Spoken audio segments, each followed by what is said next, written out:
विषाद योग होता है। आप में उठते हैं, उनका शरीर एक शरीर कांपता है, रोंगटे खड़े हो जाते हैं, आंखों से अश्रु गदगद होकर बहता रहता है और उनके हाथ से गांडी जो है निकल जाता है। और इस हिसाब से क्या हो जाता है, उनके अंदर विषाद आता है। तो बताते हैं भगवान को, हे भगवान, हे केशव, मैं युद्ध नहीं कर। तो अर्जुन विषाद योग, ये विषाद को दूर करने के लिए द्वितीय अध्याय में भगवान ने मूलभूत ज्ञान गीता का है वो दिया है। हम शरीर नहीं, हम आत्मा है, प्रकाश है। तो उसको भी गीता का सार कहा जाता है, कंटेंट्स ऑफ गीता समराइज। दूसरा अध्याय वही बताया जाता है, क्योंकि वहां पे थोड़ा बहुत पूरा पूरा गीता का अगर ज्ञान देखा जाए तो द्वितीय अध्याय में वो है।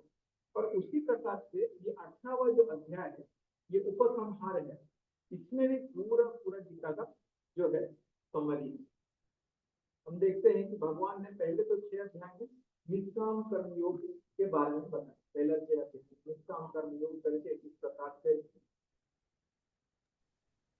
हरे कृष्ण प्रभु जी। युद्ध करना। और दूसरे अध्याय में उन्होंने पहला अध्याय से लेकर 6वां अध्याय निष्काम कर्मयोग है, और दूसरा अध्याय में भक्ति योग भी है, ज्ञान योग भी है, इस प्रकार से सारा तरह मिलाते हैं। और ये सारा, कोई प्रश्न है आपका? हरे कृष्ण प्रभु जी। एक मिनट, ये शायद ब्लूटूथ से कनेक्ट करेगा। हाँ हाँ।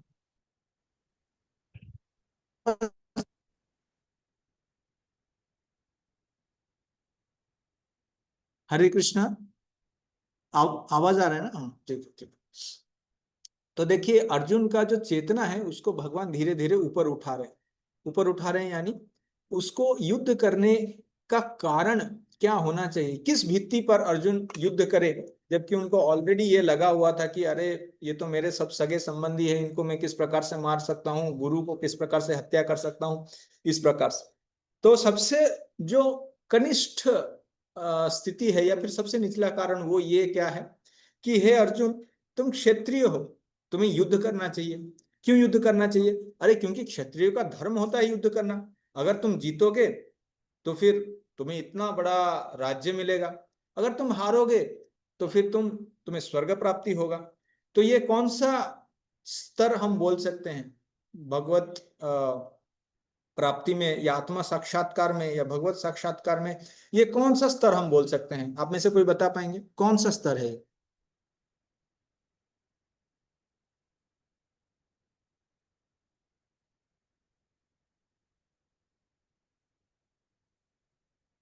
बोलिए, कोई प्रॉब्लम नहीं। आत्मा साक्षात्कार में प्रभु जी? हाँ, जैसे अलग अलग स्तर रहता है, योग रहता है, ज्ञान रहता है, ये कौन सा स्तर है? आप क्षत्रिय है, आपको युद्ध करना चाहिए, और उससे अगर आप जीत गए तो आपको राज्य मिलेगा, हार गए तो आप स्वर्ग चले जाओगे। ये तो वर्णाश्रम। हाँ, कर्मयोग। हाँ सही, कर्मयोग। लेकिन कर्मयोग में भी कौन सा प्रकार का कर्मयोग? 2 प्रकार के होते हैं ना। सकाम कर्मयोग। सकाम कर्मयोग, परफेक्ट, वेरी गुड। तो ये सकाम कर्मयोग का लेवल का मोटिवेशन भगवान दे रहे हैं कि ठीक है, आप क्षत्रिय, आपको युद्ध करना चाहिए, जीतोगे तो आप राज्य मिलेगा, हारोगे तो फिर आप स्वर्ग जाओगे।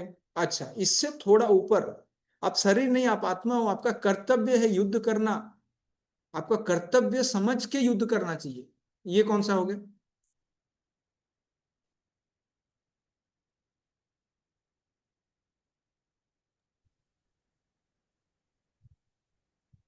बोलिए, कोई प्रॉब्लम नहीं, सही हो गलत हो। कर्तव्य, निष्काम कर्मयोग। हाँ निष्काम कर्मयोग। हाँ करेक्ट, निष्काम कर्मयोग, सही, निष्काम कर्मयोग करेक्ट। तो ये दूसरा लेवल का मोटिवेशन हो गया, निष्काम कर्मयोग। ये रे आपका कर्तव्य है युद्ध करना, आप कर्तव्य समझ के करो, आप शरीर नहीं, आप आत्मा है, आप कर्तव्य समझ के करो।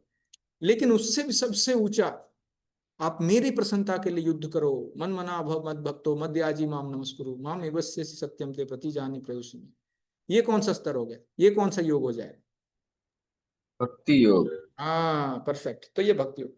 तो ये संसार में भगवान 3 तरह के मोटिवेशन यहाँ पे बता रहे हैं।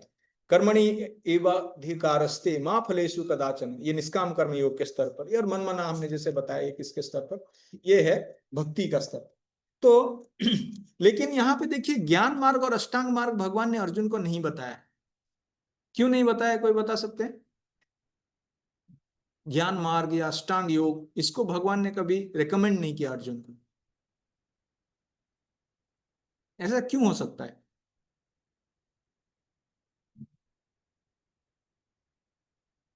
ये रिलेटेड है, ये चैप्टर स्टार्ट होने से पहले ये रिलेटेड है, इसलिए मैं पूछ रहा हूँ।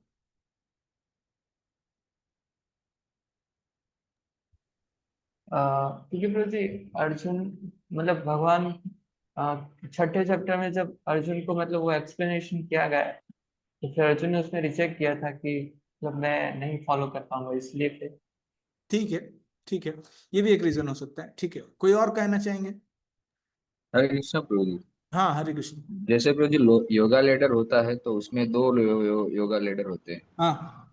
एक होता है कि जो कर्म योग सकाम निष्काम, फिर ज्ञान योग में व्यक्ति जाता है, फिर उसमें ध्यान योग में जाता है, फिर भक्ति योग में जाता है। और दूसरा होता है कि एक तो कर्म योग होता है, सकाम कर्म योग, फिर निष्काम कर्म योग, निष्काम कर्म योग से फिर भक्ति योग में सीधा जाता है जब कोई भक्त के संग में आता है। तो इसलिए मुझे लगता है कि अगर डायरेक्ट ही भक्ति योग करें हम, सकाम कर्म योग निष्काम कर्म योग। हाँ, ठीक है, डायरेक्ट भक्ति योग, ये भी एक तरह से आपने बताया है। ठीक है, देखिए ये जो ज्ञान है, ज्ञान योग है और अष्टांग योग है, इसमें अंतःकरण शुद्धि सबसे पहला स्टेप होता है कि उसका अंतःकरण में मेटेरियलिज्म नहीं होना चाहिए, शुद्धि होना चाहिए, तब जाके वो इस मार्ग में आगे बढ़ सकता है। लेकिन भक्ति में या बाकी मार्ग जो हमने डिस्कस किया, निष्काम कर्म योग या कर्मकांड में, इसका कोई जरूरी नहीं है। तो कोई बोल सकता है क्या अर्जुन का अंतःकरण शुद्धि नहीं था? लीला के स्तर पर तो अर्जुन तो शुद्ध भक्त थे भगवान के। अच्छा, शुद्ध भक्त थे, लेकिन अष्टांग योग के लिए और ज्ञान योग के लिए कोई व्यक्ति को कर्म संन्यास लेना पड़ता है। कर्म संन्यास यानी उसको कोई भी कार्य बाह्य स्तर पर, वर्णाश्रम स्तर पर जो कार्य रहता है वो करना नहीं है। अब इसको युद्ध के साथ कैसे बैठा सकते हैं आप? युद्ध युद्ध क्षेत्र में कोई अष्टांग योग कैसे कर सकता है? उसको तो कर्म संन्यास का पथ नहीं कर सकता। भगवान का इच्छा था अर्जुन युद्ध करे और ये धर्म युद्ध में अर्जुन विजयी हो, ये भगवान का इच्छा था। तो इस इच्छा के आधार पर भगवान ने उनको ज्ञान योग और अष्टांग योग पर ये नहीं बताया। तो देखना चाहिए कि कर्म संन्यास क्या है, इसके बारे में अभी 10-12 श्लोक उसी के ऊपर ही चर्चा होगा कि संन्यास क्या है, त्याग क्या है, क्या दोनों में बेहतर कौन है, 3 गुणों में त्याग क्या है, ऐसा करके 14वां श्लोक तक हम देखेंगे, कोशिश करेंगे पहुंचने तक।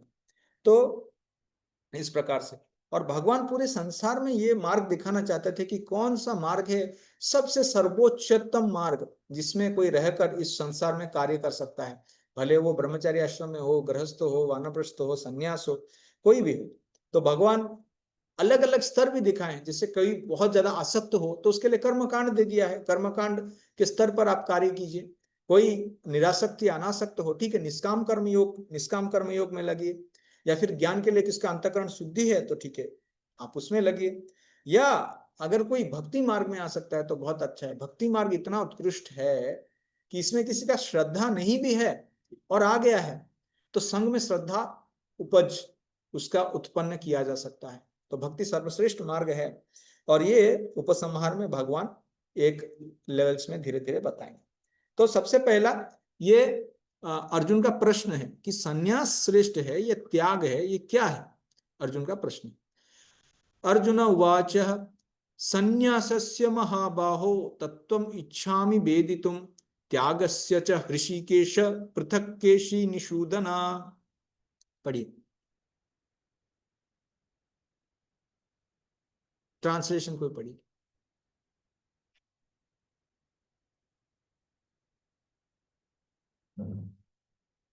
देखो, अर्जुन ने कहा, हे महाबाहु, मैं त्याग का उद्देश्य जानने का इच्छुक हूँ। और हे केशी निषूदन, हे ऋषिकेश, मैं त्यागमय जीवन संन्यास आश्रम का भी उद्देश्य जानना चाहता हूँ।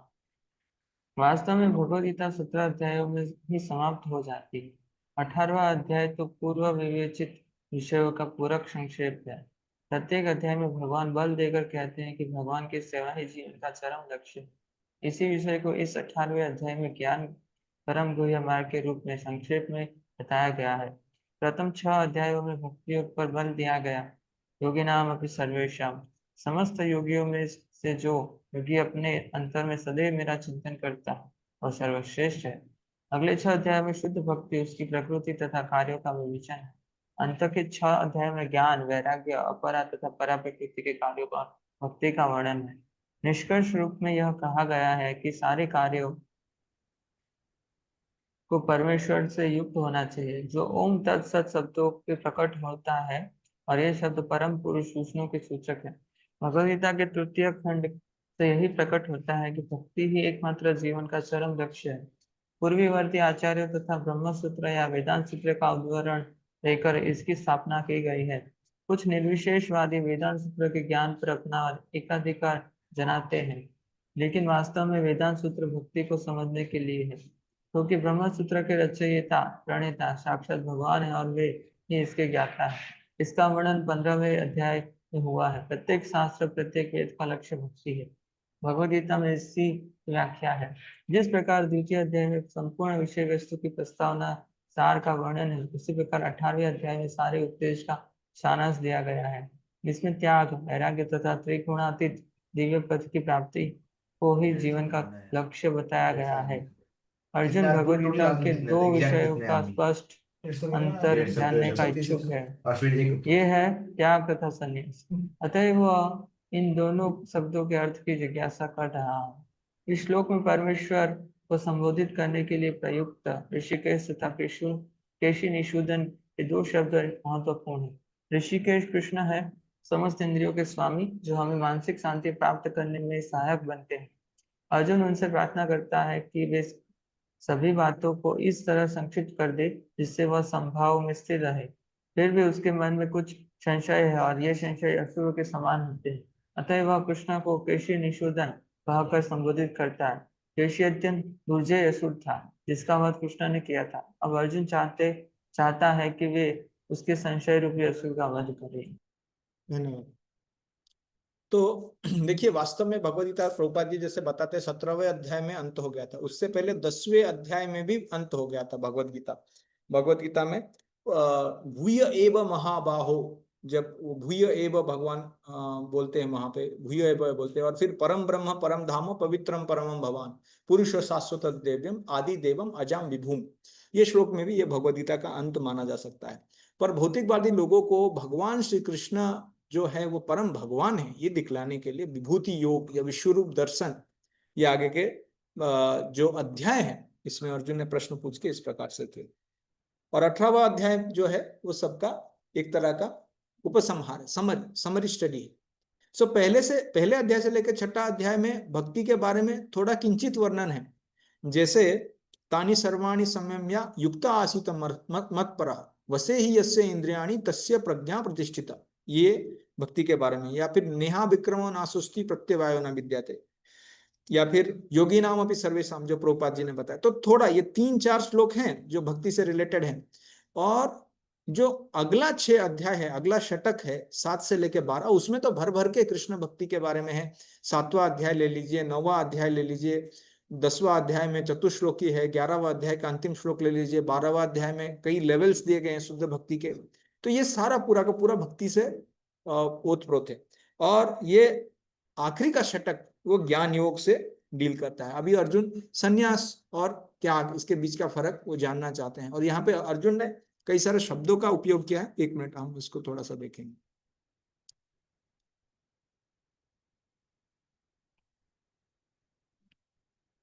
जैसे प्रभुपाद जी ने बताया, हाँ,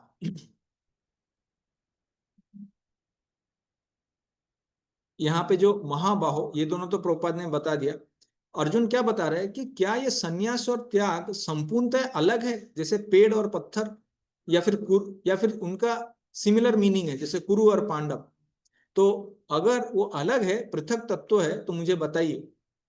और हे महाबाहो कृष्ण ऋषिकेश, क्योंकि आप बुद्धि को चलाते हो, इसीलिए आप जो है ये डाउट मेरे मन में जो आया है उसको आप नष्ट कर दीजिए। महाबाहु, आपके बहुत महान, आप बलवान हैं इसलिए। तो इसके बारे में भगवान वर्णन करते हैं, उत्तर देते हैं। काम्यानाम कर्मणाम न्यासम संन्यासम कवे ओ विदु सर्वकर्म फलम त्यागम प्राहु त्यागम विचक्षणा। पढ़िए। भगवान ने कहा हाँ, कोई और पढ़िए, देवेश्वर तूने पढ़ा, नेक्स्ट धर्म सेतु को। भगवान ने कहा, भौतिक इच्छा पर आधारित कर्मों के परित्याग के को विद्वान लोग संन्यास कहते हैं और समस्त कर्मों के फल त्याग को बुद्धिमान लोग त्याग कहते हैं। पढ़िए। तात्पर्य, कर्म फल की आकांक्षा से किए गए कर्म का त्याग करना चाहिए, यही भगवत गीता का उपदेश है। लेकिन जिन कर्मों से उच्च आध्यात्मिक ज्ञान प्राप्त हो उनका परित्याग नहीं करना चाहिए। अगले श्लोकों से यह स्पष्ट हो जाएगा।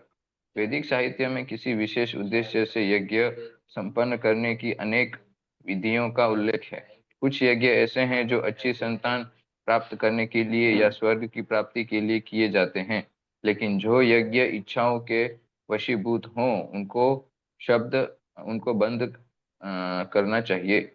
परंतु आध्यात्मिक ज्ञान में उन्नति या हृदय की शुद्धि के लिए किए जाने वाले यज्ञों का परित्याग करना उचित नहीं है।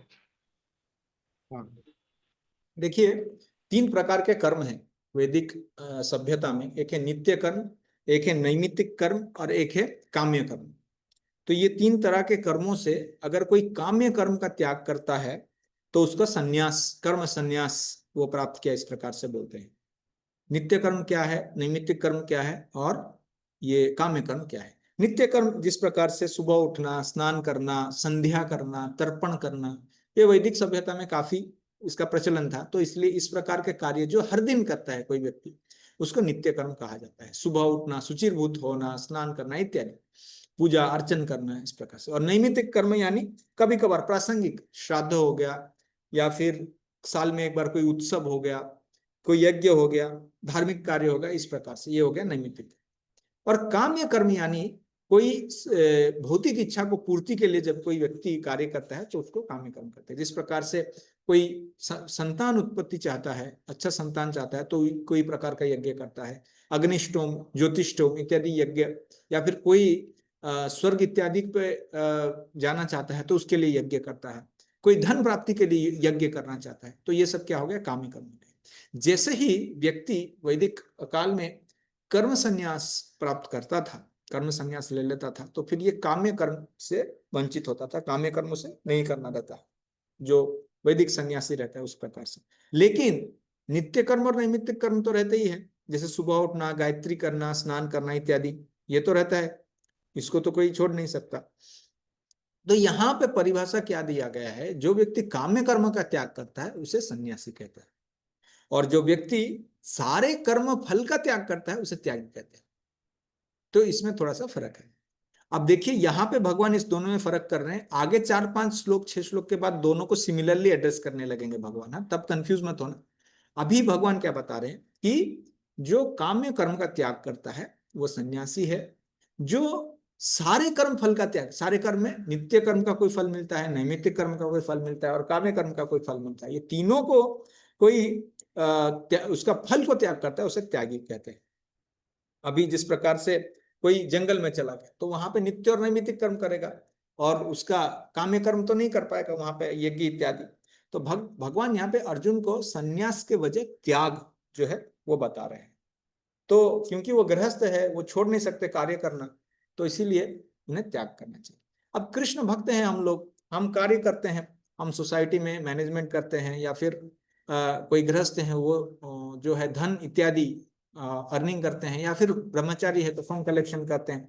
तो ज्ञानी लोग इसको देख के बताते हैं कि अरे ये लोग क्या, ये तो बस काम्य कर्म में अटक गए, पैसे बनाने में अटक गए, मैनेजमेंट करने में अटक गए, इस प्रकार से। लेकिन जो कृष्ण भक्त ये कृष्ण भावनामृत आंदोलन में रहकर सेवा करे, वो सन्यासी से भी ऊपर हो सकता है। जैसे ज्ञानी लोग हैं, वो मंदिर इत्यादि निर्माण नहीं करते, तो क्योंकि भक्ति में हम ये चीज बार बार तो दोहरा चुके हैं, फिर भी हम जो भी चीज कर रहे हैं वो कृष्ण के प्रसन्नता के लिए कर रहे हैं, इसलिए ये निर्गुण हो जाता है। इसलिए कोई ज्ञानी से, कोई सन्यासी से जो वैष्णव है वो उससे ऊंचा रहता है। हम कोई भी चीज को प्रकृति का जो भी प्रकृति से कोई सृष्टि चीज है उसको माया की तरह नहीं देखते, उसको भगवान की सेवा में किस प्रकार से लगा सके इस हिसाब से देखते हैं। इसलिए हालांकि हम अपने काम्य कर्म, तो कोई भी व्यक्ति हो, कोई स्पेशली गृहस्थ हो, वो काम्य कर्म भी अगर करे लेकिन उसका फल को त्याग कर दे तो उसे त्यागी कहा जाएगा। और भगवान का कोई भक्त है, वो मंदिर में है, सिटी के बीच में है, जंगल में नहीं है, और वहां पे प्रचार कर रहा है, तो फिर वो भी उससे वो एंटेंगल नहीं होगा अगर वो भगवान की प्रसन्नता के लिए कर रहा है। त्याज्यम दोषवत् इति एके कर्म प्राहु मनीषिणा यज्ञ दान तपः कर्म त्याज्यम इति च अपरे। हाँ, पढ़िए।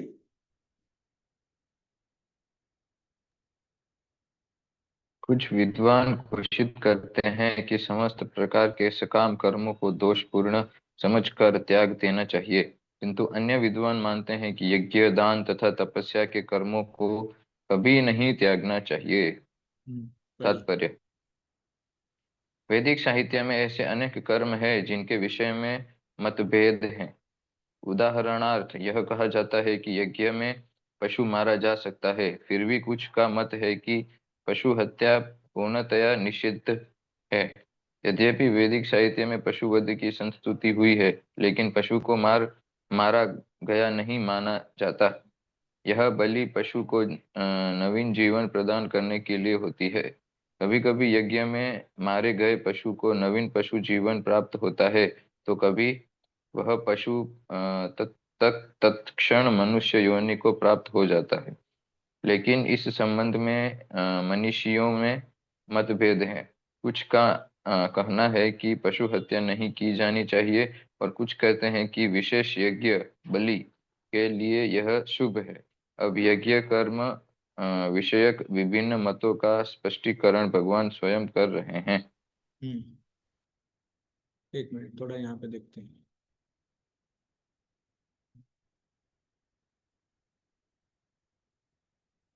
देखिए यहाँ पे बताया जाता है जो हाँ, कोई बोलते हैं कि नित्य कर्म जो पुत्रेष्टि इत्यादि यज्ञ हैं, संन्यास मतलब इस सबको त्याग देना, पुत्र काम, इसलिए नित्य कर्म को छोड़ना नहीं चाहिए इस प्रकार से।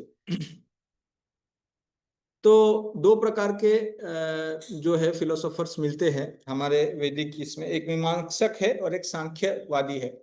जो सांख्यवादी है वो बोलते हैं कि कर्म को ही छोड़ देना चाहिए, क्योंकि जैसे पशु हत्या किया तो बलि चढ़ाया तो फिर आपको उसका पाप लगेगा। लेकिन मीमांसक कहते हैं कि अगर वो वेद में बताया गया है और उसको आपने किया तो फिर आपको कैसे उसका फल मिलेगा, उससे आपको कर्म का फल नहीं मिलेगा। तो इसीलिए भगवान पहले कंफ्यूजन बोलते कोई बोलते हैं कि कर्म छोड़ देना चाहिए, कोई बोलते हैं कि कर्म करना चाहिए, तो क्या करना चाहिए अब भगवान अपना मत बताएंगे। निश्चयम शृणु मे तत्र त्यागे भरत सम त्याग त्याग ही पुरुषो व्याघ्र त्रिविध संप्रकीर्तितः। पढ़िए इसका ट्रांसलेशन।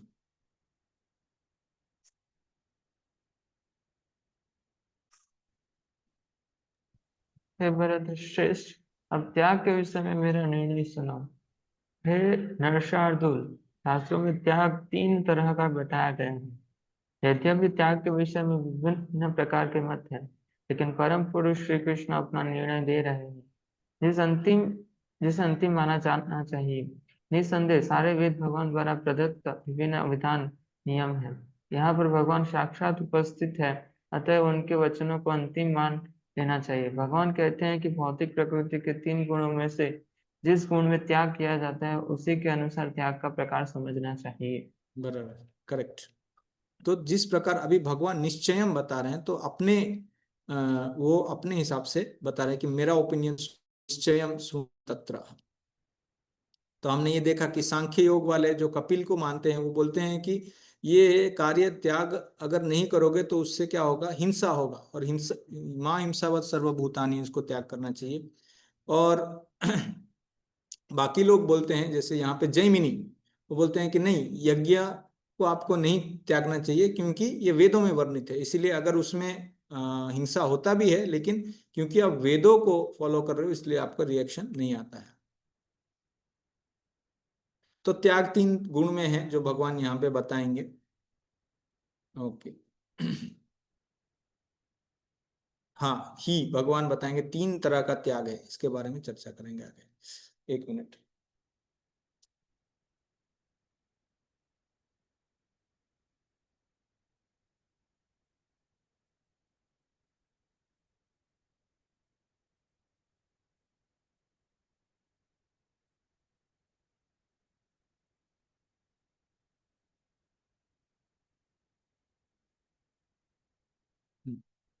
ठीक है।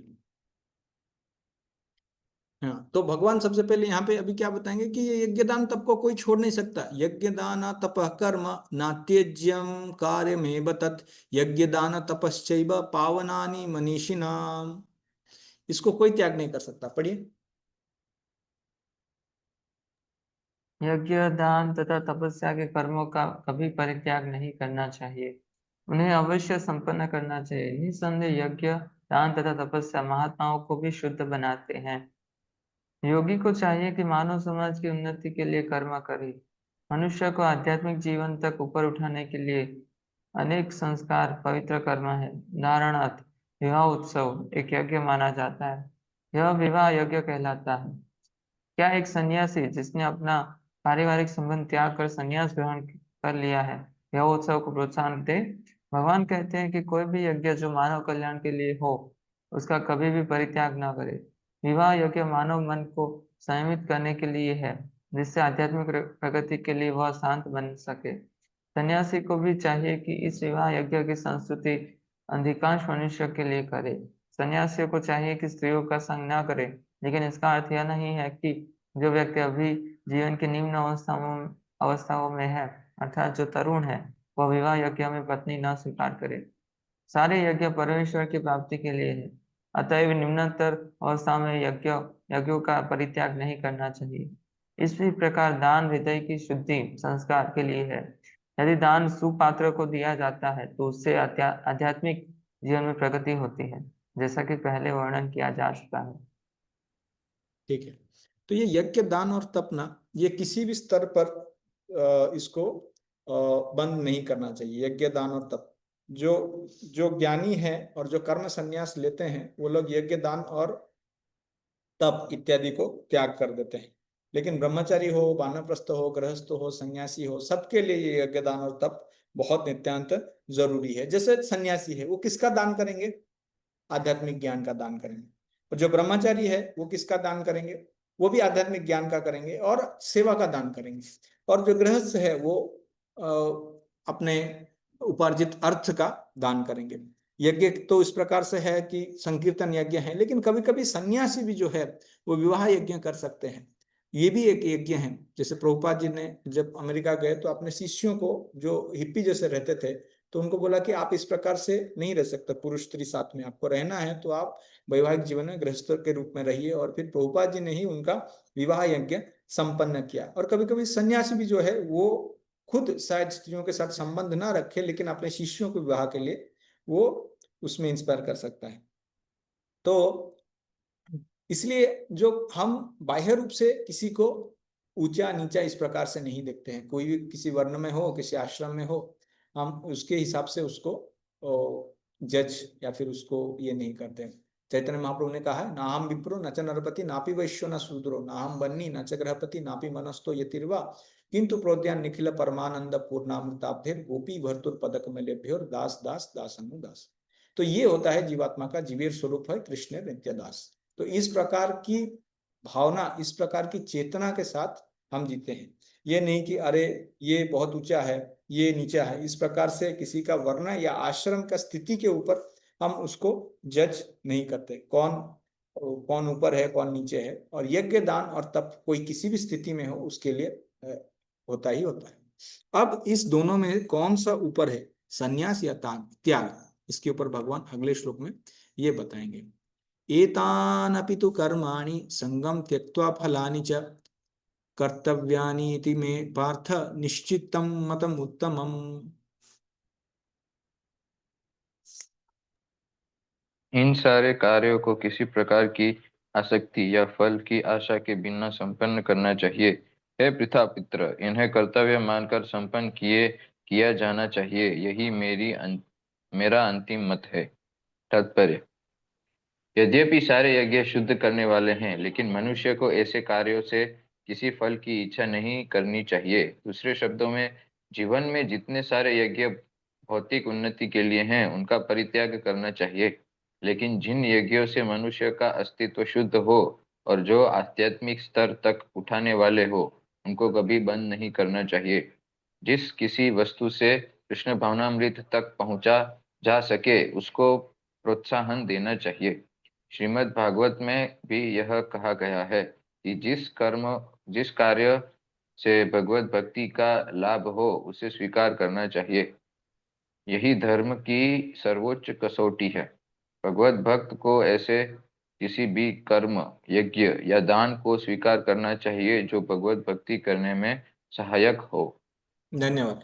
तो देखिए, संगम त्यक्त्वा, यहाँ पे तो बलदेव विद्याभूषण और विश्वनाथ चक्रवर्ती ठाकुर बताते हैं कि कर्तापन का भाव को त्याग करके, डूअरशिप को छोड़ के, मैं ही करता हूं इस प्रकार का भाव, संगम त्यक्त्वा फलानिच, फल यानी फल का त्याग करके। कौन सा फल? वो बताते हैं जैसे पितृलोक जाने का फल, स्वर्गलोक जाने का फल इत्यादि फल की इच्छा को त्याग करके जो कार्य करता है, ये उत्तमम, ये सबसे ऊंचा है। उत्तमम निश्चितम, मेरे द्वारा जानो अर्जुन, ये मेरा सबसे उत्तम मत है।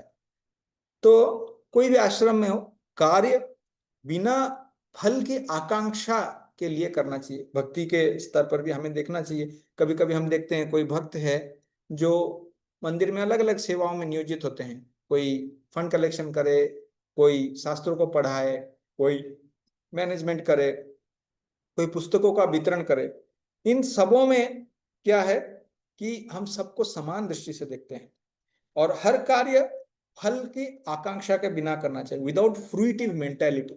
ये फ्रूटिव मेंटालिटी कैसे ना कैसे तो हमारे अंदर आ जाता है, लेकिन अगर कृष्ण की प्रसन्नता के लिए कर रहे हो तो वो सबसे ऊंचा जो है वो स्तर है।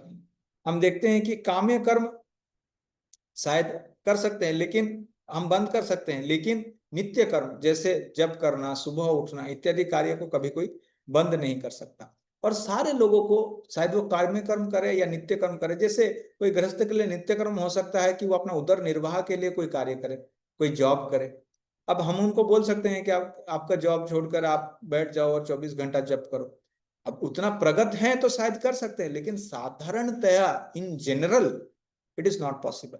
तो इसीलिए कोई धन इत्यादि का जो अर्जन कर रहा है उसको हम भक्ति से जोड़ सकते हैं कि उसका धन का जो फल है, महीने में या साल में कुछ उसका भाग मंदिर में सेवा के लिए या भगवान की सेवा के लिए वो दान कर सकते हैं। इसीलिए हम कर्म संन्यास, वैष्णव लोग कर्म संन्यास को कभी बहुत ज्यादा प्रोत्साहन नहीं देते, वो युक्त वैराग्य को प्रोत्साहन देते हैं। कर्म संन्यास जो है वो शुष्क वैराग्य जैसा है, सब कुछ छोड़ के बस एक जगह बैठ जाओ, कुछ करो मत इत्यादि, इस प्रकार से। लेकिन नित्य, नैमित्तिक या काम्य, ये तीनों कार्य कोई भी करे लेकिन फल की आकांक्षा ना करते हुए, तो वो उच्च है। यानी भक्ति का मार्ग तो निर्गुण है, सबसे उच्च है, लेकिन इन तीनों में यानी सत्वगुण, रजोगुण, तमोगुण में अगर देखा जाए तो फिर कोई फल की आकांक्षा किए बिना जब ये कार्य करता है तो उसे सबसे ऊंचा माना जाता है।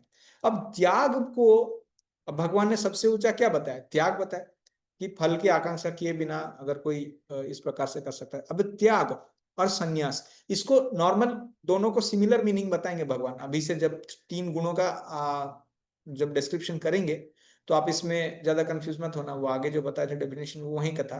अब सिमिलर है, दोनों सिमिलर है। तो 3 गुणों में बताएंगे। नियतस्य तु संन्यास कर्मणा न उपपद्यते मोहात् तस्य परित्यागो तामसा परिकीर्तितः। पढ़िए, कोई और पढ़िए, धर्म सेतु गौर प्रभु और देवेश्वर मुकुंद प्रभु को छोड़ के कोई और अगर है तो ऑनलाइन। हरे कृष्णा। हरे कृष्णा। हाँ, हरे कृष्ण, पढ़िए प्रभु। निर्दिष्ट कर्तव्यों को कभी नहीं त्यागना चाहिए। यदि कोई मोहवश अपने नियत कर्मों का परित्याग कर देता है तो ऐसे त्याग को तामसी कहा जाता है। तात्पर्य: तो कार्य भौतिक तुष्टि के लिए किया जाता है उसे अवश्य ही त्याग दे। लेकिन जिन कार्यों से आध्यात्मिक उन्नति हो, यथा भगवान के लिए भोजन बनाना, भगवान को अर्पित करना, फिर प्रसाद ग्रहण करना, उनकी संस्तुति की जाती है। कहा जाता है कि सन्यासी को अपने लिए भोजन नहीं बनाना चाहिए, लेकिन अपने लिए भोजन पकाना भले ही वर्जित हो, परमेश्वर के लिए भोजन पकाना वर्जित नहीं है। इसी प्रकार अपने शिष्य की कृष्ण भावनामृत में प्रगति करने में सहायक बनने के लिए सन्यासी विवाह यज्ञ संपन्न करा सकता है। यदि कोई ऐसे कार्यों का परित्याग कर देता है तो यह समझना चाहिए कि वह तमोगुण के अधीन है। धन्यवाद। तो जब इस प्रकार से कोई कर्म संन्यास ले लेता है या फिर वो मोहवश जब कार्यों को त्याग देता है, ये जो तू शब्द का प्रयोग किया गया है कि सन्यासी काम्य कर्म तो छोड़ देता है लेकिन नित्य कर्म को नहीं छोड़ सकता। ये अगर अगर तमोगुण का प्रभाव से वो त्याग करता है तो उसका जो फल होता है वो अज्ञान होता है। वास्तव में जब कोई त्याग करता है उससे उसका फल क्या होना चाहिए? ज्ञान प्राप्ति होना चाहिए। लेकिन क्योंकि वो तमोगुण के वशीभूत होकर वो ये कर रहा है तो फिर क्या होता है? वो अज्ञान हो जाता है। अब नित्य कर्म में पंच महायज्ञ आता है। ये जब वैदिक काल में ये पंच महायज्ञ कोई भी हो वो करते थे। क्या है पंच महायज्ञ? जैसे ब्रह्म के लिए आहुति, वो है वेदों का उच्चारण करना, ये हो गया पहला यज्ञ। दूसरा यज्ञ है देवताओं के लिए आहुति, उनका पूजा या अर्चन करना। तीसरा है पितरों के लिए आहुति, वो है तर्पण करना। चौथा है जो गेस्ट हैं उनके लिए या फिर अतिथि हैं उनके लिए आहुति देना, उनको खाना खिलाना है, भोग या फिर प्रसाद खिलाना है, इस प्रकार से। और जो पशु हैं उनके लिए आहुति, उनको भी खाद्य देना। तो ये 5 प्रकार का यज्ञ, ये पंच महायज्ञ कहा जाता है। तो इस प्रकार के कार्य को ये बंद नहीं करना चाहिए इस प्रकार से। और जो मोहवश होकर छोड़ देता है, मतलब शास्त्र का ज्ञान नहीं है या फिर इरेस्पॉन्सिबल, आजकल के समाज में हम अगर इसको देखना चाहें तो फिर कभी ऐसा होता है ना कि कोई आया, विवाह किया, उसके फैमिली किया और फिर बाद में सब कुछ छोड़ दिया, जॉब भी छोड़ दिया, फैमिली भी छोड़ दिया, नहीं कुछ नहीं, बस मन नहीं लग रहा है, बस इस प्रकार से। और फिर कल जाके फिर से क्या होगा उस व्यक्ति का? फिर से वो विवाह कर लेगा और फिर से आगे फिर से छोड़ देगा। आजकल तो इस प्रकार का अज्ञानता इतना फैला हुआ है कि लोग इसी प्रकार के जीवन काल में, जीवन लाइफस्टाइल में वो फंसे हुए हैं। या फिर कोई भी चीज हम किसी भी कारण बिना ज्ञान के, किसी ने कुछ कह दिया, किसी ने कुछ या फिर अज्ञान से छोड़ दिया, बस मन नहीं लग रहा है, इस प्रकार से कोई भी एंडीवर हो, कोई भी सेवा हो, इस प्रकार से त्याग नहीं करना चाहिए। वो तमोगुण में त्याग हो जाएगा और इस प्रकार का त्याग से अज्ञान ही मिलेगा। ठीक। अब रजोगुण में त्याग के बारे में भगवान, दुखम इति एव यत् कर्म काया क्लेश भयात् त्यजेत सकृत्वा राजसं त्यागम न एव त्याग फलम लभेत। पढ़िए इसका ट्रांसलेशन।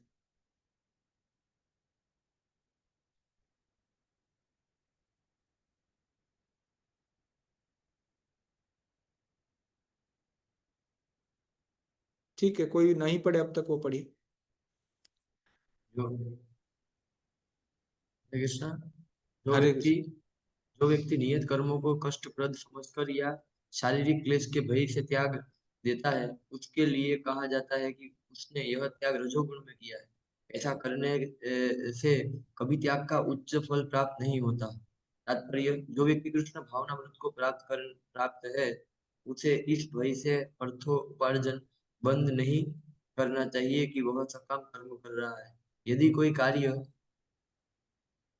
करके कमाए धन को कृष्ण भावना में लगाता है, या यदि कोई प्रातः काल जल्दी उठकर दिव्य कृष्ण भावनामृत को अग्रसर करता है, तो उसे चाहिए कि वह डर कर या यह सोचकर कि ऐसे कार्य कष्टप्रद है उन्हें त्यागे नहीं।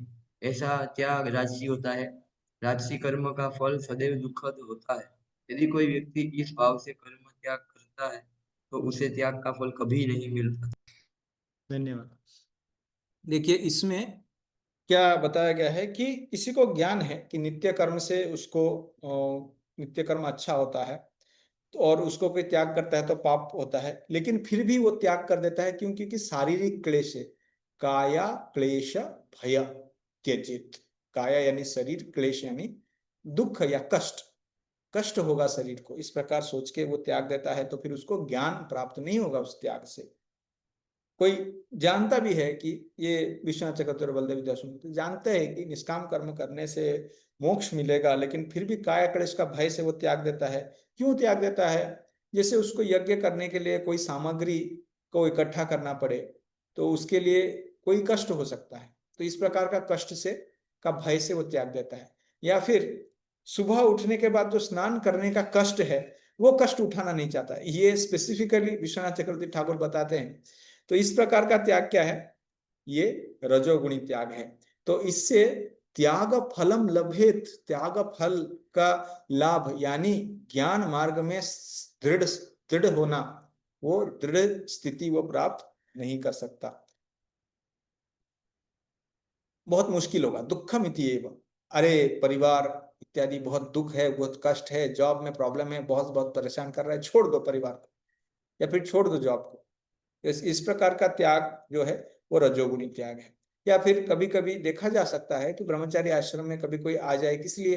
प्रभु जी बाहर की दुनिया में बहुत प्रॉब्लम है, कौन शादी करेगा, कौन परिवार का जो भार है वो उठाएगा, कौन जो है कमाई करेगा या फिर बॉस के पास जाएगा इत्यादि, इतने सारे परिश्रम करने से बेहतर है कि हम आश्रम के अंदर आ जाएं, बस आराम ही आराम है, इस प्रकार से। तो ये क्या हो जाएगा कि ये भी रजोगुणी त्याग हो जाएगा इस प्रकार से। तो अर्थात किसी के जीवन में प्रेरणा दो प्रकार के हो सकते हैं, एक पुश और एक पुल। भौतिक जगत में जो भी थोड़ी देर के लिए है और थोड़ा बहुत ज्ञान है, उसको तो पता ही है कि भौतिक जगत दुखों से भरा है, तो वो एक प्रकार का पुश व्यक्ति को दे सकता है। लेकिन साथ ही साथ कृष्ण के प्रति आकर्षण भी होना चाहिए, वो चीज भक्ति में आगे बढ़ा सकता है। किसी को कोई सकारात्मक भाव प्रेरणा होना चाहिए, अरे मैं अपना जीवन भगवान के लिए देना चाहता हूँ, मैं ये सेवा करना चाहता हूँ, मैं शास्त्र पढ़ना चाहता हूँ, शास्त्रों का ज्ञान वितरण करना चाहता हूँ, हरिनाम संकीर्तन में जुड़ना चाहता हूँ, लोगों को हरिनाम में जोड़ना चाहता हूँ। इस प्रकार का भाव से कोई जुड़े कृष्ण भावनामृत में और त्याग करे, तब वो रजोगुणी नहीं कहा जाएगा। लेकिन क्योंकि ये मुश्किल हो रहा है, बहुत प्रॉब्लम है, ये भौतिक जगत में बहुत प्रॉब्लम है, बेटर है कि हम आ जाए अंदर, इस प्रकार का भाव ये गलत है, ये रजोगुणी त्याग हो जाएगा।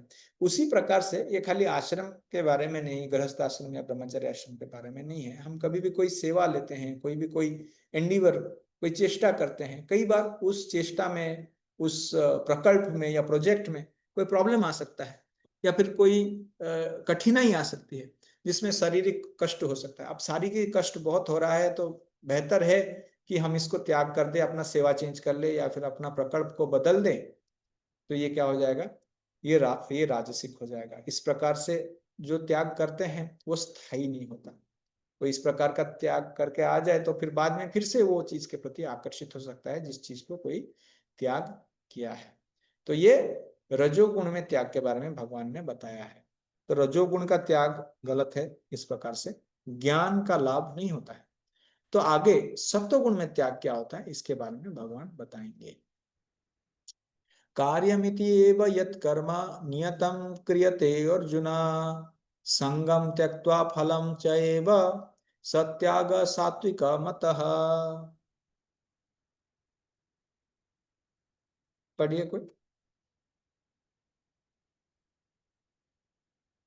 हरे कृष्ण। हे अर्जुन, अर्जुन, जब जब मनुष्य मनुष्य नियत नियत कर्तव्य को कर्तव्य को करणीय मान कर करता है और समस्त भौतिक संगति तथा फल की आसक्ति को त्याग देता है, तो उसका त्याग सात्विक कहलाता है। पर यह नियत कर्म इस मनोभाव से किया जाना चाहिए, मनुष्य को फल के प्रति अनासक्त होकर कर्म करना चाहिए। उसे कर्म के गुणों से विलग हो जाना चाहिए।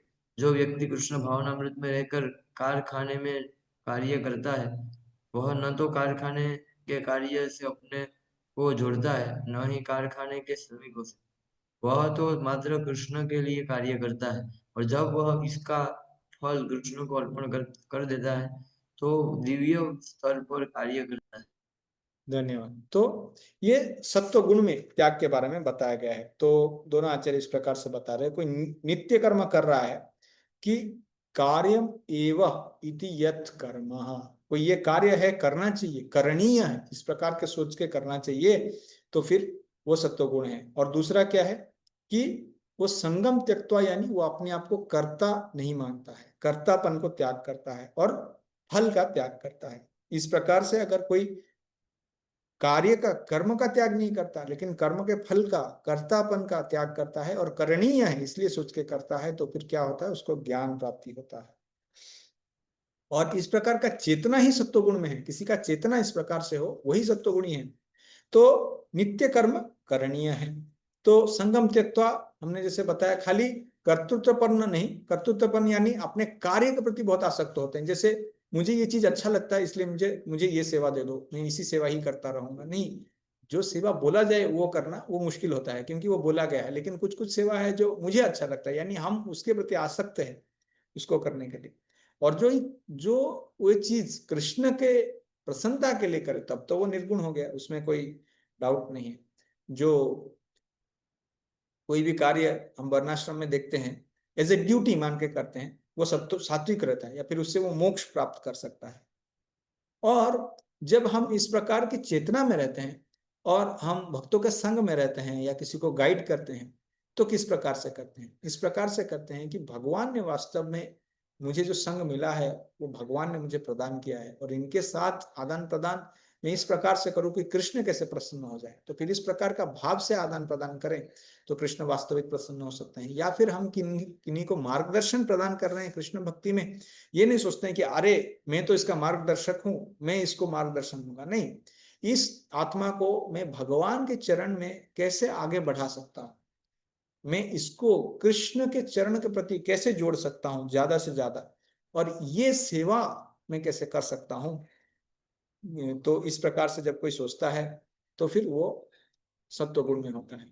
कोई किसी भी परिस्थिति में हो क्यों ना हो, हम देखते हैं कि कोई फैक्ट्री में कार्य कर रहा हो, प्रभुपाद जी बोलते हैं वो यहाँ तो ऐसा नहीं कि वो कार्य छोड़ देता है, फैक्ट्री में कार्य नहीं करता। कोई गृहस्थ है, कोई वर्किंग डिवोटी है तो वो कार्य कर सकता है, लेकिन अगर वो अपने आप को उनके साथ आइडेंटिफाई करने लगा फैक्ट्री के श्रमिक के साथ, तो वो लोग जो गलत कार्य करते हैं, स्मोकिंग या फिर धूम्रपान इत्यादि, नशापान, गलत कार्यों में लगना, तो वो भी वो करने लग जाएगा क्योंकि उनके साथ वो आइडेंटिफाई हो रहा है। लेकिन क्योंकि भक्त है वो आइडेंटिफाई भगवान के साथ करता है, भक्तों के साथ करता है, गुरु का दास, भगवान का दास के रूप में करता है, तो फिर वो उन लोगों के साथ आइडेंटिफाई नहीं करता।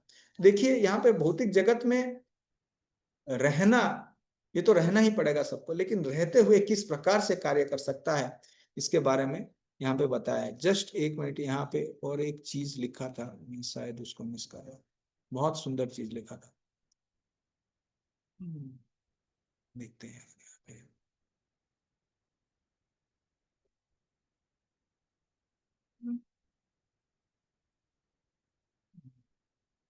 ठीक है, दूसरा नंबर, ठीक है।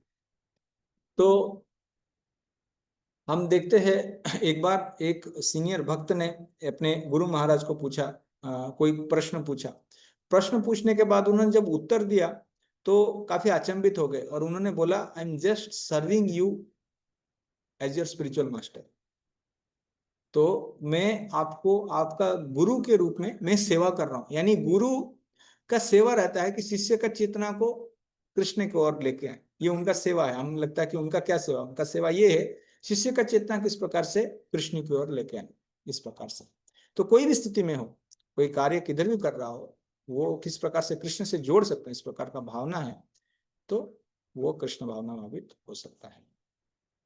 ठीक है।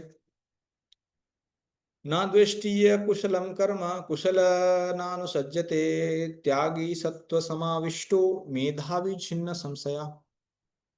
पढ़ी। सत्वगुण में स्थित बुद्धिमान त्यागी, जो न तो अशुभ कर्म से घृणा करता है न शुभ कर्म से लिप्त होता है, वह कर्म के विषय में कोई संशय नहीं रखता। तात्पर्य, कृष्ण भावना भावित व्यक्ति या सत्वगुणी व्यक्ति न तो किसी व्यक्ति से घृणा करता है न अपने शरीर को कष्ट देने वाली किसी बात बात से। वह उपयुक्त स्थान पर तथा उचित समय पर बिना डरे अपना कर्तव्य करता है। ऐसे व्यक्ति को, जो आध्यात्म को प्राप्त है, सर्वाधिक बुद्धिमान तथा अपने कर्मों में संशय रहित मानना चाहिए। ठीक है। तो कोई पूछ सकता है कि कर्म का फल त्याग करने से बेहतर है कर्म को ही त्याग कर दो, बहुत अच्छा है, कर्म का फल त्याग करना फिर भी मुश्किल हो सकता है, क्योंकि कर्म कर लिया, शायद कर्म करने के बाद हम उससे आसक्त हो जाएं, तो कर्म ही त्याग कर लो, काम खत्म। तो यहाँ पे भगवान बताते हैं, ना ही कश्चित क्षणम अपि जातु तिष्ठति अकर्म कृत। तृतीय अध्याय में भगवान बताता है कभी ऐसा हो नहीं सकता, कोई शरीरधारी है वो कर्म से कभी वो कोई भी एक क्षण कर्म बिना किए वो रह नहीं सकता। इसीलिए कर्म को हम त्याग नहीं कर सकते। जो इसीलिए सनिष्ठ व्यक्ति रहता है वो कर्तापन का भाव को और फलों को त्याग करके वो स्थित रह सकता है। हालांकि जो ज्ञानी है वो काम्य कर्म को त्याग कर देता है, लेकिन जो नित्य कर्म रहता है, नैमित्तिक कर्म रहता है, उसको वो त्याग नहीं करता। जैसे यहाँ पे क्या है, बहुत सुंदर है, ना द्वेष्टि अकुशलम कर्म। तो यहाँ पे आचार्य बताते हैं कि जो जो चीज शरीर के लिए जो शरीर के लिए अच्छा नहीं होता तो उसको त्याग करना, वो उसके प्रति ये नहीं होता। जो अकुशलम, जो शरीर के लिए कष्टप्रद हो, कौन सा चीज शरीर के लिए कष्टप्रद हो, जैसे ठंडी में स्नान करना, ठंडी में स्नान करना, ना द्वेष्टि अकुशलम कर्म। और कुशला नानुसज्जते, वो कोई अच्छा चीज के प्रति आसक्त नहीं होता।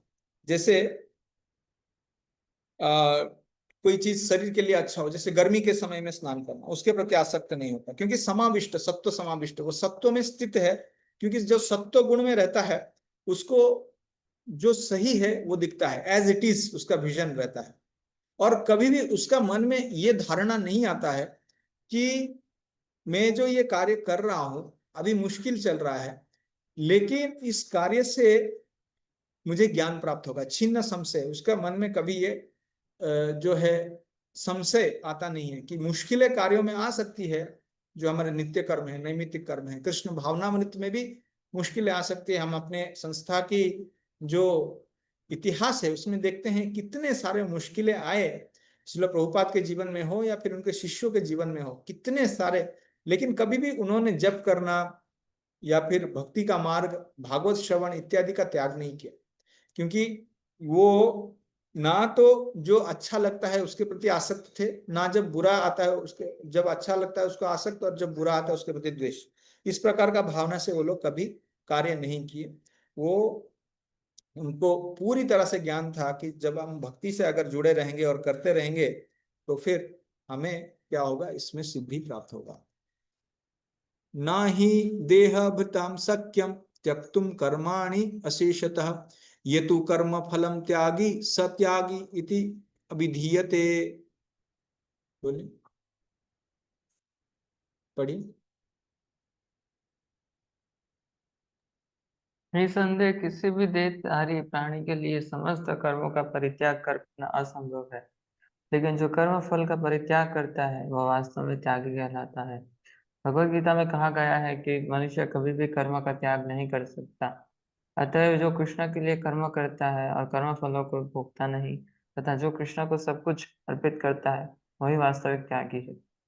अंतरराष्ट्रीय कृष्ण भावनामृत संघ में अनेक सदस्य हैं जो अपने अपने कार्यालयों, कारखानों या अन्य स्थानों में कठिन श्रम करते हैं, और वे जो कुछ कमाते हैं उसे संघ को दान दे देते हैं। ऐसे महात्मा व्यक्ति वास्तव में सन्यासी हैं और वे सन्यास में स्थित होते हैं। यहाँ स्पष्ट रूप से बताया गया है कि कर्म फलों का परित्याग किस प्रकार और किस प्रयोजन के लिए किया जाए। तो जैसे हम बता रहे थे कि कोई कार्य करने में किसी कोई रोक नहीं सकता अपने आप को, ना ही कश्चित क्षणमपि जातु तिष्ठति अकर्मकृत। तो कोई बोल सकता है कि नहीं मैं कर्म छोड़ दूंगा, नहीं, वो नहीं हो सकता, आपको कर्म करना ही पड़ेगा। ज्ञानी जंगल में भी चले जाए, एक मिनट।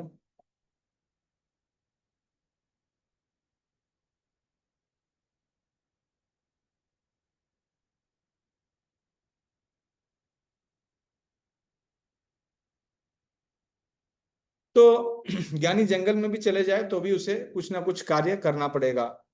तो भगवान बोल रहे ज्ञानी काम्य कर्म तो छोड़ सकता है, नित्य नैमित्तिक कर्म छोड़ नहीं सकता।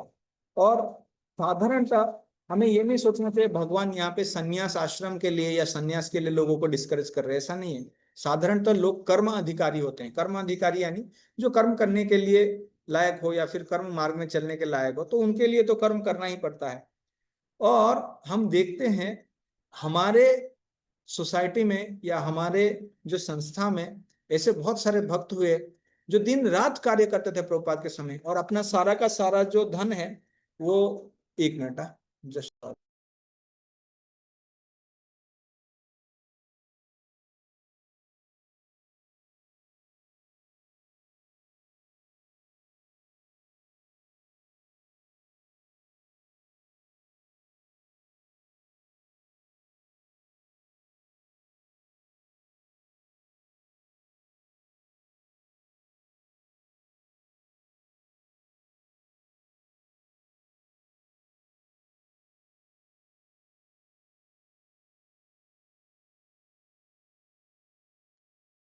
तो हम देखते हैं जयानंद प्रभु को जो सुबह शाम, सुबह या रात को टैक्सी चलाते थे और दिन में टेम्पल प्रेसिडेंट का कार्य करते थे, और जो भी धन आता था वो श्रील प्रभुपाद जी के लिए दे देते थे। श्रील प्रभुपाद जी बहुत प्रसन्न थे उनसे। या परम पूज्य गोपाल कृष्ण गोस्वामी महाराज जो इतने बड़े कंपनी पेप्सी का वो जनरल मैनेजर या उससे ऊपर का पोस्ट में थे, वो पूरा का पूरा धन लाके श्रील प्रभुपाद जी को दान कर देते थे। तो इस यहाँ पे श्रील प्रभुपाद जी उनके बारे में लिख रहे हैं।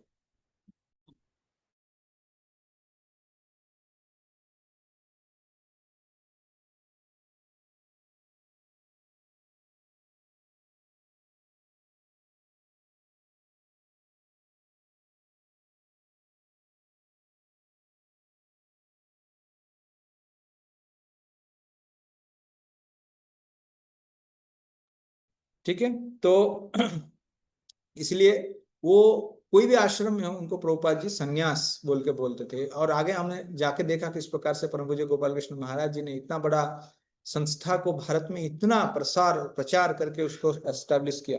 क्योंकि हम कृष्ण भावनामृत में तो हम ये कर्म संन्यास नहीं करते, संन्यास लेते भी हैं कोई भक्त तो फिर आगे क्या वो एक जगह बैठ जाते हैं? नहीं, वो भक्तों से मिलते हैं, मंदिर का निर्माण करते हैं, मंदिर के लिए धन इकट्ठा करते हैं। इसलिए हम भक्ति एक सक्रिय पथ है, निष्क्रिय पथ नहीं है। ज्ञानी निष्क्रिय पथ में जा सकते हैं, लेकिन जो भक्त है वो निष्क्रिय नहीं रहते, सक्रिय रहते। और ये डायनामिक प्रोसेस है भक्त, यहाँ पे बहुत सारे कार्य हैं। ऐसा नहीं कि बस सब कुछ छोड़ के बैठ गए। इस प्रकार से जो लोग सोचते हैं साधारणतः, आप तो मंदिर में बस सब कुछ छोड़ के बैठ गए, उनको पता नहीं कि किस प्रकार से हमारे भक्त हैं या ब्रह्मचारी है सुबह से लेकर शाम तक लगे रहते सेवा में, इस प्रकार से। ठीक है, अनिष्टम इष्टम मिश्रम च त्रिविधम कर्मणा फलम भवति अत्यागिनां प्रत्य न तो संन्यासनम क्वचित। पढ़िए इसको। जो त्यागी नहीं है उसके लिए इच्छित, इष्ट, अनिच्छित, अनिष्ट तथा मिश्रित ये 3 प्रकार के कर्मफल मृत्यु के बाद मिलते हैं। लेकिन जो सन्यासी है उसे ऐसे फल का सुख दुख नहीं भोगना पड़ता। तात्पर्य, जो कृष्ण भावना में व्यक्ति कृष्ण के साथ अपने संबंध को जानते हुए कर्म करता है और सदैव मुक्त रहता है, अतः उसे मृत्यु के पश्चात अपने कर्म फलों का सुख दुख नहीं भोगना पड़ता। धन्यवाद। तो अत्यागिना, जो त्याग मार्ग का अवलंबन नहीं करता है उसको क्या होता है? उसको 3 तरह के फल मिल सकते हैं। उसको अनिष्ट फल मिल सकते हैं, उसको इष्ट फल मिल सकते हैं, उसको मिश्र फल मिल सकते हैं। अभी अनिष्ट फल क्या है? उसको नरक में जाके कष्ट भोगना पड़ सकता है, ये हो गया अनिष्ट फल। और इष्ट फल, उसको स्वर्ग में जाके बहुत आनंद हो सकता है, इष्ट फल। और उसको मिश्र फल मिल सकता है, उसको दुख और सुख मनुष्य योनि में मिल सकता है। तो जो त्याग नहीं किया है तो उसको अनिष्ट फल मिल सकता है, इष्ट फल मिल सकता है, या मिश्र फल मिल सकता है। और त्याग के मार्ग से जो ज्ञान मिलता था वो ज्ञान उसे नहीं मिलता है। लेकिन जो निष्काम कर्म मार्ग में है या जो सन्यासी है, जो त्यागी है, वो इस प्रकार का फल से प्राप्त नहीं होता, वो मोक्ष प्राप्त करता है। या कोई भक्त हो, भगवान का भक्त, तो फिर क्या होता है? वो प्रेम को प्राप्त कर सकता है। अब देखिए, भगवान ने जो त्याग, अर्जुन ने जो त्याग और सन्यास के बारे में चर्चा प्रारंभ किया था पहला श्लोक में, यहाँ पे भगवान उसको कंक्लूड कर रहे हैं एकदम क्लियर कट बताते हुए कि जो त्याग नहीं करता है क्या होता है। और यहाँ पे फिर से बता रहा हूं कि वो पहले में थोड़ा डिफरेंस था, बाद में संन्यास और त्याग को इक्विवेलेंट भगवान ट्रीट कर रहे हैं और उसको सिमिलर मीनिंग के हिसाब से ले रहे हैं, ये समझ लीजिए। तो कोई भी अगर फलों का त्याग नहीं करता है तो फिर क्या हो सकता है, यहाँ पे अनिष्टम फल मिल सकता है, इष्टम फल मिल सकता है, इच्छित अनिच्छित या फिर मिश्रित, तीनों फल मिल सकता है। प्रेत्य यानी मृत्यु के बाद अगला जीवन। अब जो है ये 1 से लेकर 12 निष्काम कर्म योग यानी त्याग और संन्यास के बारे में भगवान ने चर्चा की। अब 13 से लेकर 40 तक इसमें भगवान कुछ और चर्चा करने वाले हैं। स्पेसिफिकली 13 से लेकर 18 तक भगवान ज्ञान योग के बारे में चर्चा करेंगे और 19 से लेकर 40 तक ये 3 गुणों में ज्ञान, कर्म, कर्ता, बुद्धि और धृति, इसके बारे में चर्चा करेंगे। तो हम 1-2 श्लोक देख के हम आगे कल 40 तक कंप्लीट करेंगे। आज 1 या और 2 श्लोक ले लेते हैं ये ज्ञान सेक्शन का और फिर इस प्रकार से हम आगे बढ़ेंगे। पंचेतानि महाबाहो कारणानि निबोध में सांख्येनु कृतन्ते प्रोक्तानि सिद्धे सर्व कर्माणाम। हे महाबाहु अर्जुन, वेदांत के अनुसार समस्त कर्म की पूर्ति के लिए 5 कारण है। अब तुम इन्हें मुझसे सुनो। तात्पर्य, यहाँ पर प्रश्न पूछा जा सकता है कि चूंकि प्रत्येक कर्म का कुछ न कुछ फल होता है, तो फिर यह कैसे संभव है कि कृष्ण भावनामय व्यक्ति को कर्म के फलों का सुख दुख नहीं भोगना पड़ता। भगवान वेदांत दर्शन का उदाहरण यह दिखाने के लिए देते हैं कि यह किस प्रकार संभव है। वे कहते हैं कि समस्त कर्मों के 5 कारण होते हैं, अतएव किसी कर्म में सफलता के लिए इन 5 कारणों पर विचार करना होगा।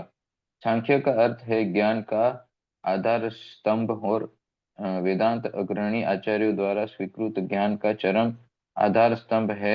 यहाँ तक कि शंकर भी वेदांत सूत्र को इसी रूप में स्वीकार करते हैं। अतः ऐसे शास्त्र की राय ग्रहण करनी चाहिए।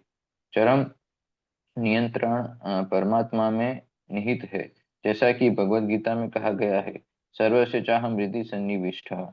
वे प्रत्येक व्यक्ति को उसके पूर्व कर्मों का स्मरण कराकर किसी न किसी कार्य में प्रवृत्त करते रहते हैं, और जो कृष्ण भावना भावित कर्म अंतर्यामी भगवान के निर्देशानुसार किए जाते हैं, उनका फल न तो इन जीवन में न ही मृत्यु के पश्चात मिलता है।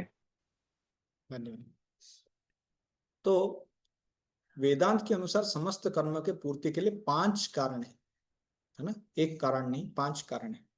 तो सिद्धे यानी उस कार्य को समापन करने के लिए यहाँ पे सांख्य योग क्या होता है इसके बारे में बताते हुए हमारे आचार्य बताते विष्णु चक्रवर्ती, सम्यक सीधा सीधा परमात्मा के बारे में बात करने वाला, ख्या यानी बात, और सम्यक यानी सम्यक रूप से परमात्मा के बारे में जो बताते हैं उसको सांख्य बोलते हैं, सांख्य योग।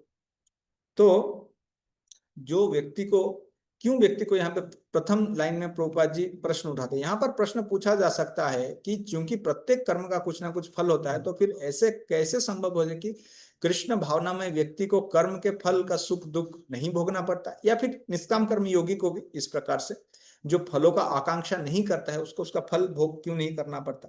क्योंकि उस व्यक्ति के अंदर कर्तापन का भावना नहीं है और उसको पता है कि भगवान ही करता है। बलदेव विद्याभूषण बताते हैं इसका उत्तर। तो आपको एक उत्तर इसको देते हैं। कई बार ये प्रश्न पूछते हैं जब हमारे स्टूडेंट्स नए नए भक्ति से जुड़ते हैं, तो जिनको कर्म के प्रति थोड़ा बहुत ये रहता है, आसक्ति रहता है, वो बोलते हैं ठीक है, सब चीज का तो एक्शन और रिएक्शन रहता है, हम जब कर रहे हैं, कीर्तन कर रहे हैं, इसका भी तो कुछ रिएक्शन मिलेगा, हमें नहीं मिलेगा, अच्छा बुरा कुछ तो मिलेगा, ये इनएक्शन कैसे हो सकता है? तो उसका उदाहरण देते हुए चैतन्य चरण प्रभु बहुत सुंदर उदाहरण देते हैं, मुझे याद है, बहुत बार ये हम बताते हैं। आपके पास मान लीजिए गेंद है, रबर का गेंद है। अब ये रबर का गेंद को आप दीवार में मारो तो क्या होगा? वो फिर से वहां से बाउंस होके आपके पास आ जाएगा, है कि नहीं? ये हो गया कर्म के हिसाब से, कर्म आपने किया, उसका फल मिला, इस प्रकार से। लेकिन अगले तरफ अगर एक व्यक्ति खड़ा हो और आपने उसको रबर मारा ये गेंद मारा, तो फिर वो गेंद को पकड़ सकता है, पकड़ के आपको वापस दे सकता है, या फिर आपने जितने जोर से फेंका उससे ज्यादा जोर से आपकी तरफ फेंक सकता है, या आपके तरफ धीरे तरफ से भी फेंक सकता है। ये सारा चीज उस व्यक्ति के ऊपर निर्भर है। इसलिए जब कोई भक्ति से जुड़ जाता है तो उसका कर्म का फल इस प्रकार से, इसका उत्तर यही है कि प्रत्येक कर्म का कुछ ना कुछ फल होता है, लेकिन फिर भी कैसे संभव है कि कृष्ण भावना में व्यक्ति, क्योंकि दूसरी तरफ कृष्ण खड़े हैं, तो किस प्रकार से फल देंगे वो उनके हाथ में है, और उस भक्त का इच्छा के ऊपर भी आधारित है।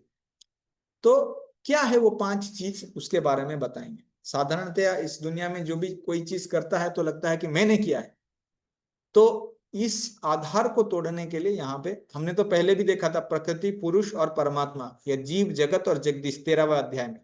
अब उसी का एक्सपेंशन यहाँ पे है, हमने तभी भी बताया था, और अभी इसके ऊपर थोड़ा विस्तार में चर्चा करेंगे। अधिष्ठानम तथा कर्ता करणम च पृथक विधम विविधा च पृथक चेष्टा दैवम च एव अत्र पंचमम। पढ़िए इसका ट्रांसलेशन। कर्म का स्थान शरीर, कर्ता, विभिन्न इंद्रियां, अनेक प्रकार की चेष्टाएं तथा परमात्मा, ये 5 कर्म के कारण हैं। अधिष्ठानम शब्द शरीर के लिए आया है। शरीर के भीतर आत्मा कर्म करता है जिससे कर्मफल होता है, अतः यह कर्ता कहलाता है। आत्मा ही ज्ञाता तथा कर्ता है, इसका उल्लेख श्रुति में है। एष ही दृष्टा सृष्टा, प्रश्न उपनिषद 4.9। वेदांत सूत्र में भी व्योतत एव 2.3.18 तथा कर्ता शास्त्रार्थ वतावात 2.3.33 श्लोकों से इसकी पुष्टि होती है। कर्म के उपकरण इंद्रिया है और आत्मा इन्हीं इंद्रियों के द्वारा विभिन्न कर्म करता है। प्रत्येक कर्म के लिए पृथक चेष्टा होती है, लेकिन सारे कार्यकलाप परमात्मा की इच्छा पर निर्भर करते हैं, जो प्रत्येक हृदय में मित्र रूप में आसीन है। परमेश्वर परम कारण है, अतः जो इन परिस्थितियों में अंतर्यामी परमात्मा के निर्देश के अंतर्गत कृष्ण भावनामय होकर कर्म करता है, वह किसी कर्म से बनता नहीं। जो पूर्ण कृष्ण भावनामय है वे अंततः अपने कर्मों के लिए उत्तरदायी नहीं होते। सब कुछ परम इच्छा परमात्मा भगवान पर निर्भर है। धन्यवाद। तो हमने देखा यहाँ पे 5 प्रकार के कारण। तो अधिष्ठान, अधिष्ठान यानी शरीर। देखिए शरीर होता है तभी तो कोई यज्ञ कर सकता है, वेद विहित कर्म, वेद निषिद्ध कर्म, सब कुछ तो शरीर से कर सकता है। शरीर ही ना हो तो फिर क्या करेगा? तो अधिष्ठान। दूसरा हो गया कर्ता, ये कर्ता जीवात्मा है, क्योंकि खाली शरीर पड़ा रहे तो फिर क्या कार्य हो सकता है? शरीर तो पड़ा ही रहेगा, उससे कुछ आगे बढ़ेगा नहीं। हालांकि परमात्मा उपद्रष्टा अनुमंता है, लेकिन किसके लिए? जीवात्मा की इच्छा रहेगा तब तो उपद्रष्टा अनुमंता रहेंगे ना। उस इच्छा ये जीव से ही आता है। और कर्णम यानी इंद्रियां, जैसे आंखें हैं, कान है, नासिका है इत्यादि। मान लीजिए एक नदी है, बहती हुई नदी है, उस नदी को कोई व्यक्ति देख रहा है। देख कौन रहा है? एक तरीके से कहा जाए तो आत्मा देख रहा है। लेकिन आत्मा कहाँ स्थित होकर देख रहा है? शरीर में स्थित होकर देख रहा है। लेकिन शरीर भी कैसे देख रहा है उसको? अपने चक्षु के माध्यम से, नेत्रों के माध्यम से देख रहा है, इसलिए इंद्रियों को कर्ण कहा गया है। या फिर कोई जैसे ये पेड़ों को काटने वाला कोई हो, वो पेड़ को कैसे काटता है? अपने हाथों से काटता है। एक तरह से उसका शरीर नियोजित है, या फिर उसका आत्मा जो शरीर के अंदर स्थित है वो नियोजित है, लेकिन हाथों के द्वारा कर रहा है, तो कारणम, उसका इंद्रिय को कारणम कहा जाता है। चतुर्थ रहता है चेष्टा, अलग अलग प्रकार की जो चेष्टा रहता है व्यक्ति का, एफर्ट्स। या फिर कभी कभी जो हमारे प्राण वायु है, प्राण अपान समाकृत्वा, जो प्राण अपान होता है उसको भी चेष्टा आचार्यों ने इस प्रकार से बताया, लेकिन चेष्टा या फिर एफर्ट्स बताया जा सकता है इसको। कभी कभी दिखाता है कोई व्यक्ति है जो दिन में सपने देखने रहता है, मैं एक दिन में 1 करोड़ कमा लूंगा, और फिर जाके सो जाता है, तो कहाँ है उसका चेष्टा? तो ये चेष्टा होता है। और अंत में दैव, दैव यानी परमात्मा। जो लोग बोलते हैं नसीब है, भाग्य है, वो सब ये परमात्मा ही उसको निश्चय करते हैं। ये भगवान के द्वारा ही नियोजित होता है किसी का कर्म, और उनके अंतर्गत कोई देवताएं हैं, देवताएं जरूर उनका कार्य करते हैं, अलग अलग ग्रह इत्यादि जो भी है, लेकिन वास्तव में आता भगवान से है। तो अभी देखिए हमने क्या देखा था, प्रकृति, पुरुष और परमात्मा 13वें अध्याय में देखा था। अब अधिष्ठान जो है शरीर है और कारण जो है वो इंद्रिय है। ये क्या होगा, पुरुष होगा, प्रकृति होगा या परमात्मा होगा, क्या होगा?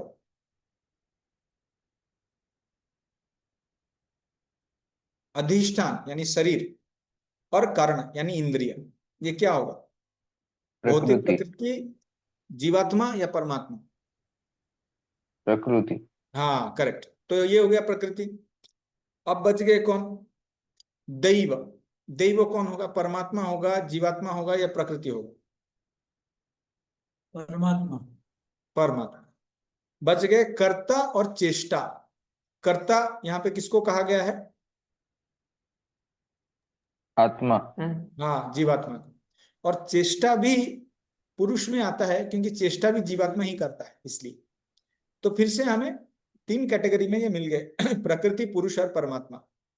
अधिष्ठान और कारण जो है ये प्रकृति, कर्ता और चेष्टा जो है पुरुष, और दैव जो है वो परमात्मा। तो ये ज्ञान साधारण व्यक्ति में या बहुत ही विरल है, ये जिसके पास ये ज्ञान रहेगा वो कोई भी चीज का श्रेय नहीं लेगा। मान लीजिए किसी का शरीर स्वस्थ है, उसके इंद्रिय सशक्त है और उसका इच्छा है कार्य करने का और उसने चेष्टा भी किया है, लेकिन परमात्मा ने उसको परमिशन नहीं दिया, क्या वो कार्य समापन कर सकता है? नहीं कर सकता। कैसे कर सकता? तो हम अब तक इतना चर्चा करते आ रहे हैं, इतना चर्चा करते आ रहे हैं कि फलों से निरासक्त होना चाहिए, अपने आप को कर्ता मानना नहीं चाहिए। कोई बोलेगा भाई कैसे? ये ज्ञान से, ये ज्ञान से कि मैं अकेला कर्ता नहीं हूं, मेरा शरीर है, मेरा इंद्रिय है, चेष्टा है, इच्छा है और वासना, अंत में परमात्मा की इच्छा है, ये सारे के ऊपर आधारित है। तो जिसके पास ये ज्ञान हो जाएगा ना, वो बैलेंस्ड एफर्ट्स, एक संतुलित रूप में वो अपने जीवन में चेष्टा कर सकता है, आगे बढ़ सकता है। लेकिन संतुलन होने का कारण यही है कि लोग समझते नहीं है। आजकल मोटिवेशनल स्पीकर इस प्रकार से बोलते हैं, बिकम रिच इन 5 मिनट्स, या फिर कई सारे लोग यू कैन विन या कुछ भी। तो वास्तव में वैदिक शास्त्रों में इस प्रकार का उपदेश नहीं किया जा सकता है। बहुत सारे लोग परिश्रम करते हैं, कितने लोग जो हैं वो एकदम करोड़पति बन जाते हैं, आप तो देखते होंगे। तो चेष्टा भी रहे लेकिन अधिष्ठान उस प्रकार का नहीं है, उसका शरीर वैसा नहीं है। कोई ओलंपिक में गोल्ड मेडल जीतना चाहता है, अब शरीर ही उसका वैसा नहीं है तो कैसे वो जीत सकता है? तो सब कुछ चेष्टा के द्वारा नहीं किया जा सकता, ये समझना चाहिए। इसलिए वर्णाश्रम, वैदिक वर्णाश्रम रियलिस्टिक था, वो लोगों को आसमान में नहीं चढ़ाते थे। जिसका जो नेचर है उसके हिसाब से अगर वो एफर्ट्स डाले तो वो कुछ कर सकता है जीवन में। सबको ही सब कुछ नहीं कर सकता क्योंकि नेचर अलग होगा। अब क्षत्रियो को बोलो कि अरे तुम ब्राह्मण का कार्य करो, वो ब्राह्मण जैसे कार्य कब तक करेगा? बेचारा पीट मार देगा किसी को, इस प्रकार से गुस्सा हो जाएगा। और ब्राह्मण को बोलो कि तुम जाओ युद्ध करो, पिट के आ जाएगा, वो तो ब्राह्मण है, वो क्या कर सकता है? या फिर ब्राह्मण और क्षत्रिय को बोलो चलो आप जो है पैसे कमाओ वैश्य की तरह, वो नहीं कर सकता क्योंकि उन दोनों के भीतर वो जो है उस प्रकार का टैलेंट भगवान ने नहीं दिया। तो अलग अलग फैक्टर है जीवन। और आजकल इस प्रकार से दौड़ लगा है, जो स्टूडेंट्स है हर कोई आईआईटी या मेडिकल में जाना चाहता है। क्या सच में सब कोई आईआईटी और मेडिकल? तो जो व्यक्ति इस प्रकार का भागदौड़ में जो सफल हो जाता है, बोलता है मैंने किया है, self made man, I am a self made millionaire, I am a self made man, मैंने सब कुछ किया है, इतना बड़ा घर बनाया, इतना सब कुछ बनाया। क्या आपने वास्तव में बनाए? ये पूछना चाहिए। तो ये समझना चाहिए। लेकिन क्या ये दैववाद को भी प्रमोट कर रहे हैं हम? दैववाद क्या करें? जब भगवान की इच्छा होगी तब हम मंदिर में जाएंगे, तब हम गीता का पुस्तक खोलेंगे, तब हम जब चालू करेंगे। बहुत लोग भारत में जब भी मिलते हैं हम उनको बोलते हैं आप थोड़ा मंदिर आइए। हाँ बस वो तो बस परमात्मा की इच्छा है, वही सब कर रहे हैं, वही सब बुला दे रहे हैं। अच्छा बाकी के समय आप जो कर रहे हैं वो किसका इच्छा है, परमात्मा का है या आपका है? पूछना चाहिए। तो दैववाद को वेदों का जो कल्चर है उसमें प्रमोट नहीं किया जाता। दैववाद वो गलत है। हमारा इच्छा तो रहता है, हम प्रयास तो करते हैं, लेकिन इसके बाद भी ये सब कुछ नहीं है, ये जानना चाहिए। बहुत लोग ने परिश्रम क्या होगा धीरू भाई अंबानी के साथ, लेकिन कितने जन बने उस प्रकार से, एक ही जन शायद बना। तो जब ये जान लेता है व्यक्ति कि 5 प्रकरण है, उपकरण 5 प्रकरण है कोई भी कार्य करने के लिए, तो जब वो सफल होता है तो वो अहंकारी नहीं, क्योंकि वो जानता है कि वो अकेला कारण नहीं है, उसमें उसका इच्छा है, उसका शरीर का स्थिति है, इंद्रिय है, और परमात्मा का जो है आशीर्वाद है, तब तो जाके हो रहा है, या उसका कर्म है जिसके कारण हो रहा है, ये तो नहीं होता।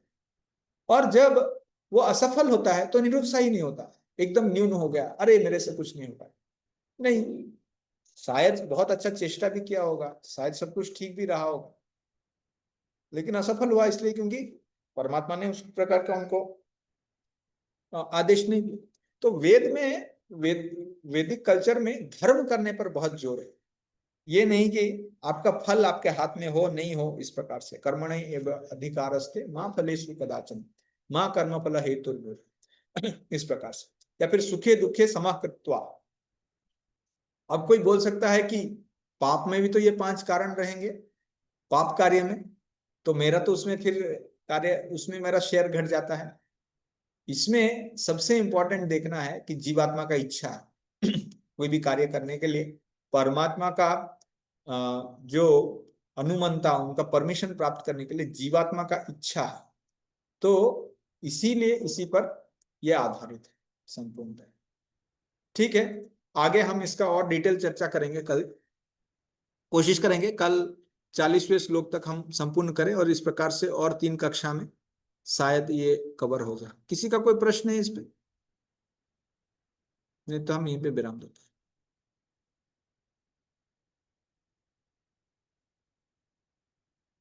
यस ब्रो, ओके, ठीक है, धन्यवाद। श्रील प्रभुपाद की जय, श्रीमद् भगवद गीता की जय।